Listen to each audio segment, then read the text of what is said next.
दिल्ली सरकार से पैसा मिलता है वहाँ पर फाइनेंशियल गड़बड़ियाँ चल रही हैं, इस तरह की कंप्लेंट्स मिली थी।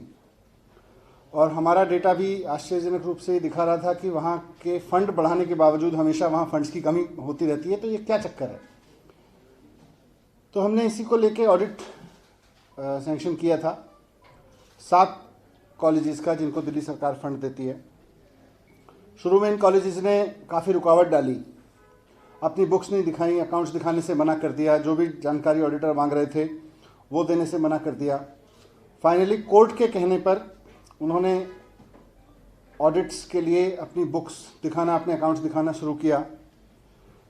5 कॉलेजेस ने किया। 2 कॉलेजेस लक्ष्मीबाई और अदिति कॉलेज अभी भी नहीं दिखा रहे हैं, और इससे समझ में आता है कि वहाँ भी दाल में कितना काला होगा। इन 5 कॉलेजेस की ऑडिट रिपोर्ट आ गई है, और हम बार बार ये कह रहे थे कि दिल्ली सरकार उनको ज़रूरत से ज़्यादा पैसा देती आई है, उसके बावजूद वहाँ गड़बड़ी करके, फंड्स इधर उधर करके वहाँ के स्टाफ की सैलरी रोकी गई है, ताकि दिल्ली सरकार के ऊपर आरोप लगाया जा सके कि दिल्ली सरकार से पैसा नहीं मिल रहा है। ऑडिट रिपोर्ट में ये बात साफ साफ हो गई है। ऑडिट रिपोर्ट में 2 प्रमुख चीज़ें सामने आई हैं। सबसे पहली तो ये कि इन कॉलेजेस में बहुत मनमाने तरीके से अनऑथराइज पेमेंट्स किया जा रहा था।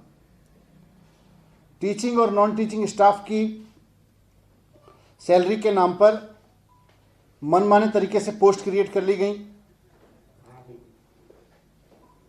सरकार से इन पोस्ट की कोई अप्रूवल नहीं ली गई, जबकि जो ग्रांट देने का, इन कॉलेजेस को ग्रांट देने का रूल है, वो साफ साफ कहता है, उसमें पैटर्न ऑफ असिस्टेंस जिसे कहते हैं रूल, उसमें साफ साफ लिखा है कि the provision of budget for grants need to be made on net deficit basis, that is total revenue from all resources minus total expenses.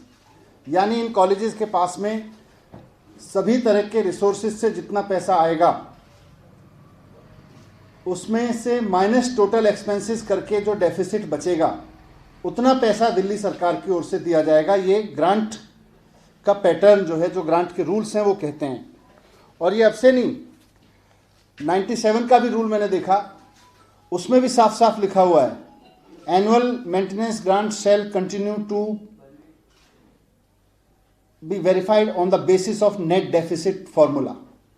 यानी कि कॉलेज को अलग अलग सोर्सेज से जितना पैसा मिल रहा है और उसके जितने खर्चे हैं, उसमें जो कमी है दिल्ली सरकार की ओर से वो दिया जाएगा।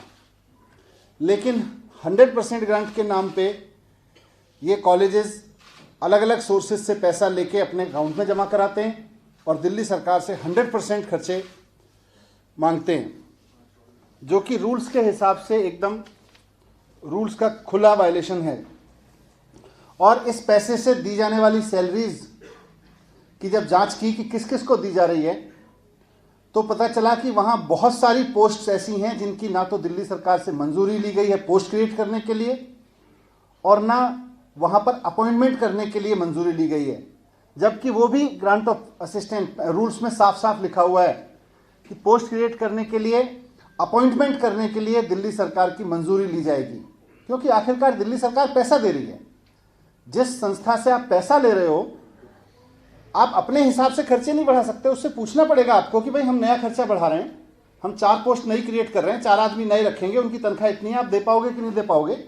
बिना पूछे पोस्ट बढ़ा दी गई, बिना पूछे उन पे पेमेंट कर दिए गए, अपॉइंटमेंट कर दिए गए।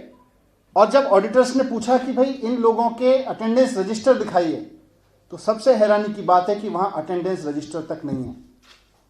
यानी कि जिन लोगों को तनख्वाह दी जा रही है वो एक्चुअल में आते भी हैं कि नहीं आते, वो एम्प्लॉय एग्जिस्ट करते भी कि नहीं करते।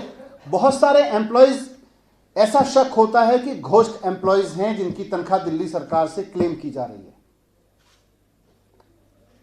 ऑडिटर्स को उन्होंने खूब छानबीन की, उनको कोई अटेंडेंस का रिकॉर्ड नहीं दिया गया, नहीं दिखाया गया, नहीं तो ये सारी चीज़ें पकड़ में आ जाती। ऑडिटर्स ने यह भी देखा कि सिर्फ टीचिंग और नॉन टीचिंग स्टाफ की इस तरह की फर्जी सैलरियों के नाम पे ही नहीं, बल्कि और भी तरह तरह के खर्चे, लैपटॉप खरीदे, कंप्यूटर्स खरीदे, इक्विपमेंट्स खरीद लिए, गाड़ियां हायर की हैं। रूल में लिखा हुआ है कि सरकार से मंजूरी ली जाएगी इन खर्चों की, इनकी मंजूरी नहीं ली गई, मनमाने तरीके से पेमेंट करते रहे।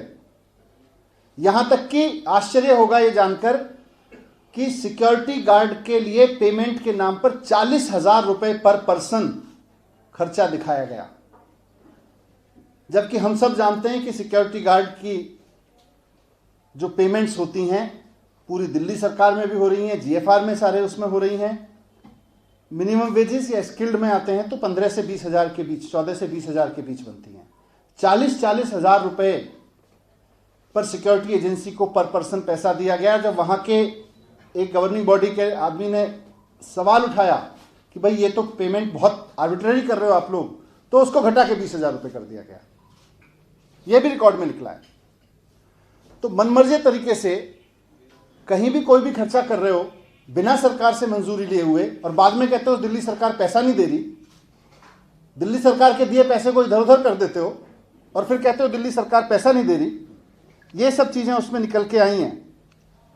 3 साल में जिन 5 कॉलेजेस का ऑडिट हुआ,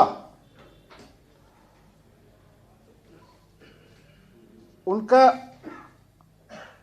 जो एनुअल खर्चा है, जो ऑडिटर्स ने पकड़ा है कि बिना सरकार की मंजूरी के ये खर्चा किया गया, बिना अप्रूवल्स के, जिनके रिकॉर्ड्स पूरे नहीं हैं, हमें लग रहा है कि ये बड़ी धांधली हुई है। दीनदयाल उपाध्याय कॉलेज में 49.88 करीब 50 करोड़ रुपए खर्च हुआ है बिना सरकार से अप्रूवल लिए, करीब 50 करोड़ रुपए। केशव महाविद्यालय में 29.84 करीब 30 करोड़ रुपए खर्च हुआ है। शहीद सुखदेव कॉलेज में 16.52 16.5 करोड़ रुपए खर्च हुआ है। भागनी निवेदिता में 17.23 17.25 करोड़ रुपए खर्च हुआ है। महर्षि वाल्मीकि कॉलेज में 10.64 10.5 करोड़ रुपए खर्च हुआ है। यह पैसा अनऑथराइज तरीके से, इलीगल तरीके से खर्च किया गया और हमें शक है कि इसमें बड़ा फ्रॉड हुआ है। दूसरा, तो मैंने कहा, एक तो इलीगल तरीके से पेमेंट्स किए गए हैं, रूल्स को वायलेट करके, पैटर्न ऑफ असिस्टेंस को वायलेट करके, जीएफआर को वायलेट करके, सबको वायलेशन में पेमेंट्स किए गए हैं। दूसरा, सरप्लस, इतनी खर्चा है, हमारा इतना जरूरत है, हमारी इतनी जरूरत है, और हमें आश्चर्य है कि हमारे डायरेक्टरेट से भी ये पैसा दिया जाता रहा, लेकिन ये इसके अलावा फीस और अन्य सोर्सेज से पैसा इकट्ठा करके ये अपने एफडीज में डालते रहे। आज इन कॉलेजेस के पास में बहुत मोटा मोटा अमाउंट मैक्सिमम कॉलेजेस के पास में बहुत मोटा मोटा अमाउंट वहां पे पड़ा हुआ है। जैसा मैंने बताया कि नेट डेफिसिट देना था, ऑल सोर्सेज माइनस एक्सपेंडिचर, उसके बाद जो पैसे की जरूरत पड़ती, इसी पैटर्न पर हम अपने डीटीयू को, जो दिल्ली टेक्निकल यूनिवर्सिटी है, उसको पैसा दे रहे हैं, बहुत शानदार चल रही है। अंबेडकर यूनिवर्सिटी को दे रहे हैं, बहुत शानदार चल रही है। आईपी यूनिवर्सिटी को दे रहे हैं, डिप्सारू को दे रहे हैं, एनएसयूटी को दे रहे हैं, सबको पैसा इसी पैटर्न पे जा रहा है और सब बहुत शानदार चल रहा है। उनको अलग अलग सोर्सेज से जितना पैसा मिलता है उसमें वो एक्सपेंडिचर माइनस करते हैं, जो जरूरत पड़ती है माइनस में रहता है वो दिल्ली सरकार की ओर से दे दिया जाता है। वो बहुत शानदार चल रहे हैं, इसी पैटर्न पे इनको दिया जाना है। लेकिन इन्होंने अपने सारे सोर्सेज का पैसा सरप्लस में एफडी करा के अपने मनमाने तरीके से बिना जीएफआर को फॉलो किए हुए खर्च करने के लिए सेव करके रखा हुआ है, और उसको स्टूडेंट्स के वेलफेयर पे खर्च नहीं करते। हम ये तो मानते हैं कि साहब, हम कहते हैं कि साहब स्टूडेंट फीस माफ कर देते हैं, सरकार हमको पैसा देते हैं, तो कम से कम स्टूडेंट से फीस नहीं ली जाती। आप स्टूडेंट से फीस भी ले रहे हो, उसको एफडी में डाल रहे हो, आप उसको स्टूडेंट के ऊपर भी खर्च नहीं कर रहे हो, आप उसको टीचर्स की तनख्वाह पे भी खर्च नहीं कर रहे हो। और एक ऐसे समय में जब कोविड की वजह से सारी सरकारें बहुत बड़े रेवेन्यू डेफिसिट में हैं, सारी सरकारों के सामने ये संकट है कि टैक्स नहीं इकट्ठा हो रहा, जो भी कहीं कहीं से पैसे कम खर्च कर लें, कौन सी योजनाओं को रोक दें, कहीं किसी रिजर्व में पैसा पड़ा हुआ है उसको यूज कर लें। वैसे समय में आप कह रहे हो नहीं जी हम इस पैसे को खर्च नहीं करेंगे, आप टीचर्स की तनख्वाह पे उस पैसे को खर्च नहीं करना चाहते, आप नॉन टीचिंग स्टाफ की तनख्वाह पे, सिक्योरिटी गार्ड की तनख्वाह पे उस पैसे को खर्च नहीं करना चाहते। ये कहाँ की व्यवस्था है? इसका मतलब आप उस पैसे को गबन करना चाहते हो। आप अपनी टीचर्स को तनख्वाह नहीं दे रहे हो, किसके पास कितना पैसा है मैं थोड़ा ये भी ऑडिट में निकला है। दीनदयाल उपाध्याय कॉलेज के पास में 22.44 लगभग 22.5 करोड़ रुपए है। केशव विद्यालय के पास में 9.38 9.5 करोड़ रुपए करीब। शहीद सुखदेव कॉलेज के पास 31.58 करीब 31.5 करोड़ रुपया सरप्लस में पड़ा हुआ है। भागनी निवेदिता, और ये सारा पैसा अगर स्टूडेंट्स पे भी खर्च कर रहे होते हर साल तो हम मानते कि हाँ जी स्टूडेंट्स पे खर्च हो रहा है।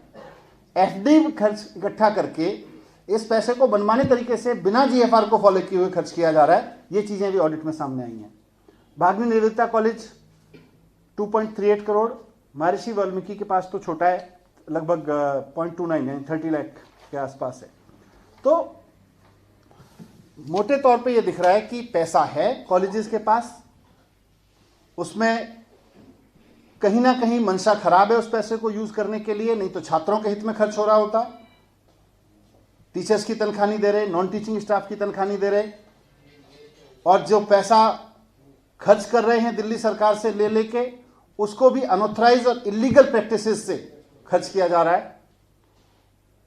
तो ये चार सवाल उठते हैं कि भाई ये जो इलीगल प्रैक्टिसेस रेगुलेटरी से हो रहा है, रेगुलेटरी हो रही हो, इलीगल प्रैक्टिस हो रही हो, फ्रॉड हो रहा हो, सरकार इसको पूरी तरह से रोकेगी और बिना जीएफआर, बिना सरकारी अप्रूवल और रूल्स ऑफ ग्रांट देने के जो रूल्स हैं उनके वायलेशन में जो ये प्रैक्टिस चल रही है इसको बंद कराने की जरूरत है, बंद कराएगी सरकार।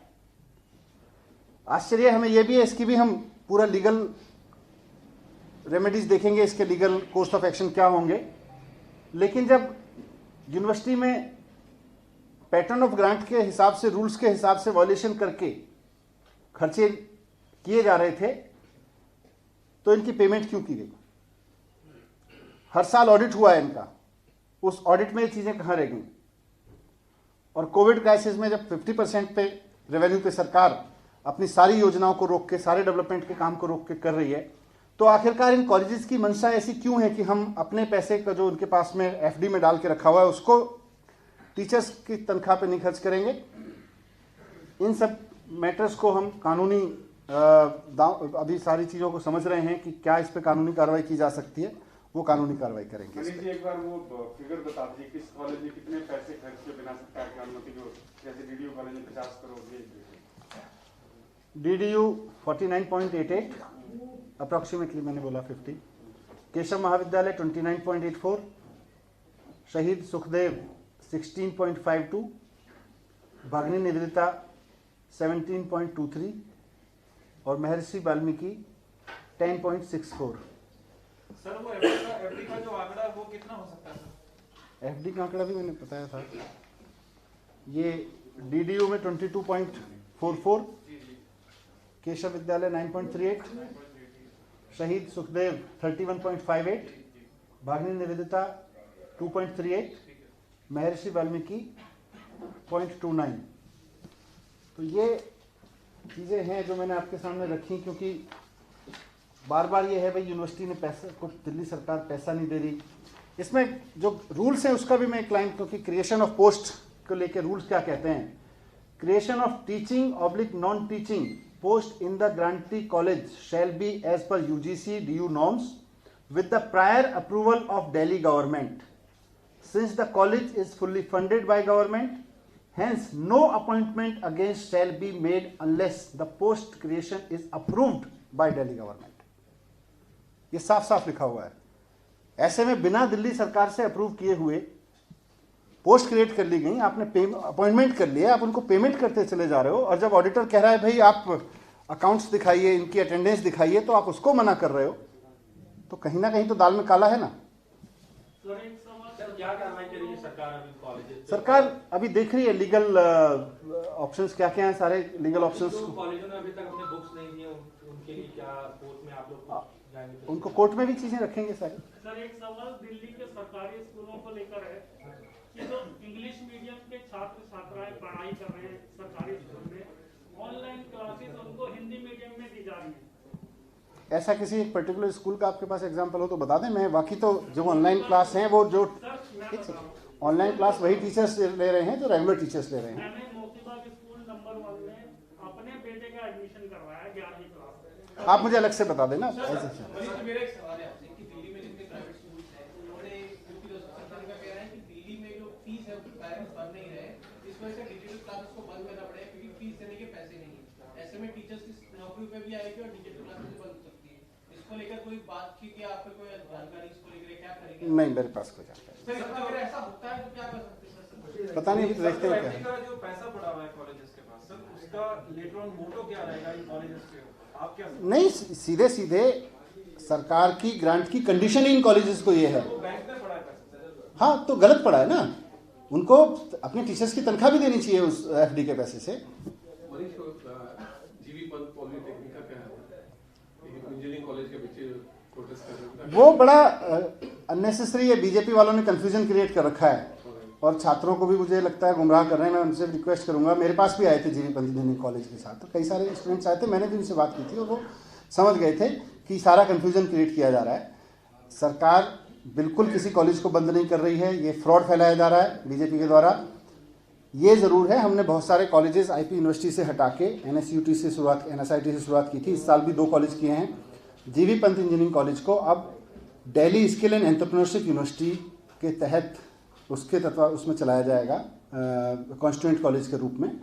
और अभी सरकार उस पर 526 करोड़ रुपए खर्च कर रही है नया कैंपस बनवाने पे। अब वहाँ अभी कुल मिला के हर साल 120 बच्चे एडमिशन होते हैं, 120।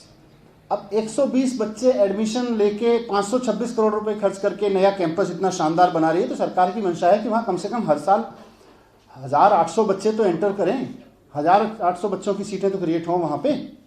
तो इसलिए सरकार उसका एक्सपेंशन कर रही है। सरकार उसके कोर्सेज को, हमने यूनिवर्सिटी को रिक्वेस्ट किया है, यूनिवर्सिटी की वाइस चांसलर हैं, IIM अहमदाबाद की सीनियर प्रोफेसर रही हैं, वो अभी ज्वाइन किया है उन्होंने। वो पूरे सारे कोर्सेज को रिव्यू करके उनको अपग्रेड करा के यूनिवर्सिटी अपने हिसाब से उनको रिवाइज करेगी और मार्केट की नीड और फ्यूचरिस्टिक नीड के हिसाब से उनको डेवलप करेगी।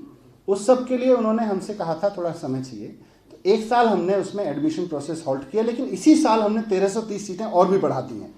तो ये बीजेपी ज़बरदस्ती क्रिएट, इनके पास कुछ है तो है नहीं एजुकेशन के लिए काम करने।